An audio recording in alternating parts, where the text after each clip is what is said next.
Welcome to episode 15 of Tell Emma Your Dilemma, my video advice series here to help you move through your life's dilemmas. So let's get into today's dilemma. I want to preface this one by saying, and I know I say this, that this is just my advice, this is just my support. I'm not a medical doctor, not a medical professional. This is not medical advice. And you'll understand why as we get into the dilemma. This is me. I just want to support the person submitting more emotionally. So the person wrote to me and shared that they're struggling with depression and wanted some advice of if they should go on medication, or really more so if they should how to talk to their doctor about the conversation of medication. The person shared that they've tried things like counseling in university that didn't really help them.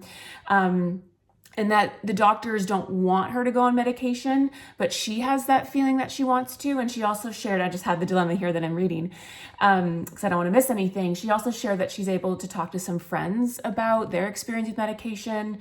Basically, she said her dilemma is it best to keep asking the doctors to go on medication and just wait and see? Or if I do keep asking them, how do I approach that? How do I express my feelings to them?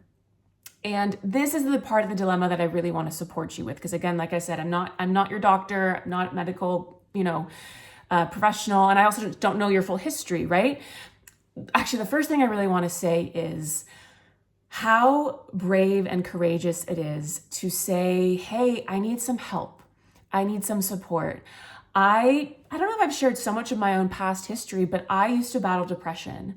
And one of the things that was so hard was feeling very alone in it. And so the fact that you are sharing with people in your life, your friends, just connecting in that way, and have the courage to also talk to your doctor and say, hey, listen, I'm struggling right now and I want to be better. I want to feel better. And I'm open and willing to have that conversation. So I just want to say, I am so proud of you. It is so brave and courageous to say, I'm in pain and I know that I'm ready to get help. And I just also intimately know what depression is like. And I just really want you to know you are not alone. You are not alone. You are not alone. And one thing I've really learned in my life is so much about seasons. And I remember when I was in a season of depression for a long time, when you're in it, it feels like you're never going to get out of it. But you do.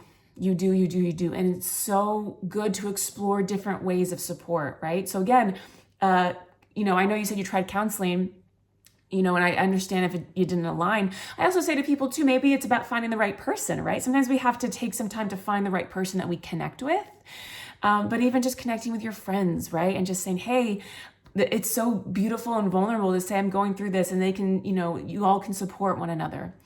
But then also exploring and saying, hey, you know what? I might be ready to go on medication. And I understand your doctor said, I'm just looking at your dilemma. Your doctor said that they don't want to offer it at this point. What I want to remind you is that this is your life. This is your life. This is your health. This is your mental health. And you know yourself best. You know what you're going through on a daily basis best. And the doctors are here to support you. So what I would say is, if you feel the impulse, your intuition to try medication, because also, I think when we make these decisions, it doesn't mean you have to be on something forever. I used to be on medication and it supported me for a while and then I got off of it, right? This is what I mean about seasons. And so if you feel the impulse right now, I say, try to talk to your doctor again, or at least say, I want to have this conversation again. It sounds like they kind of shut you down at one point. And I know it's hard to express ourselves in these moments, especially in the flustering moment of a doctor's appointment. It can be hard to kind of remember everything you're feeling, everything you want to say, especially, when you're in the appointment, you might feel differently than you do in your daily life.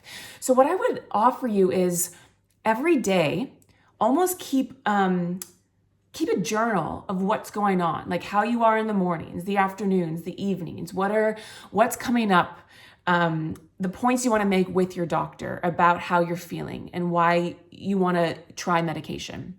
Because again, we can kind of forget what we're going through in every moment, and we get to the appointment and then again, we're flustered. We're like, oh yeah, how did I feel last week when I wanted to bring this point up and then I forgot about it? So I would say, write it all down. for like a little while. Write it all down. So not only write down what you're going through, the feelings that are coming up, write down any questions you have for the doctor, write down just anything that you want to talk to your doctor about, and literally have it with you at the appointment. So you know you have all your points down. So you know, okay, I want to say this, this, this, and this. You can even give it to them, right? Like they are here for you. They are here to support you. And like I said, you know yourself best. You know yourself best. I'm just looking at your dilemma again. I don't want to miss any points. And also, so I would say if you've talked to them about it before and they kind of shut you down, but if you're still feeling that impulse, book another appointment. Write it all down, talk to them, have that honest conversation. And then depending on what they say, if you decide to, together to go on it, and if they say they're still not ready, say, you know what, then I request a follow-up, right? Like this is what I mean. Like this is your life, your body, your health, your mental health. You get to advocate for yourself. I want to just like remind you right now, like you know yourself best. You get to advocate for yourself. So if that means you want to schedule a few appointments every few weeks just to kind of keep checking in to make sure, do that. Do that. So that was the main thing I wanted to say is that you have every right to follow what you need, what you want, what you think is best for you. I think it's great as well that you're talking to other people about their experience. In my experience, everyone can have a different experience, but this is why write down all your questions to share them with your doctor. And I think by writing out your feelings, it's going to make you feel more grounded to express it to them when you're in person.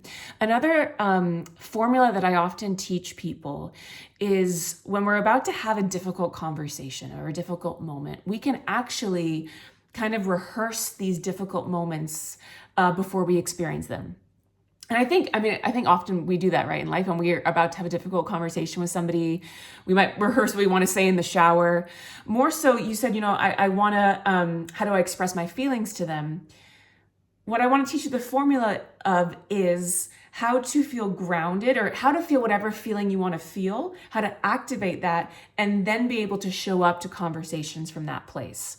So assuming that you go to this appointment and you want to feel like you can express yourself. So you might want to feel open. You might want to feel grounded or confident to be able to express yourself to your doctors. So even before we get to that, I always say to people, okay, how do you want to feel? This is the kind of formula. How do you want to feel? Open, grounded. I'm just kind of throwing out some examples. And then you just say to yourself, how do I know when I'm feeling these things? Okay, when I'm open, my body's more open. I speak maybe more slowly. Maybe I make eye contact. How do I feel grounded? Maybe I just feel really solid in my seat or where I'm standing. Like really call in the feelings you want to feel. Activate it in your body.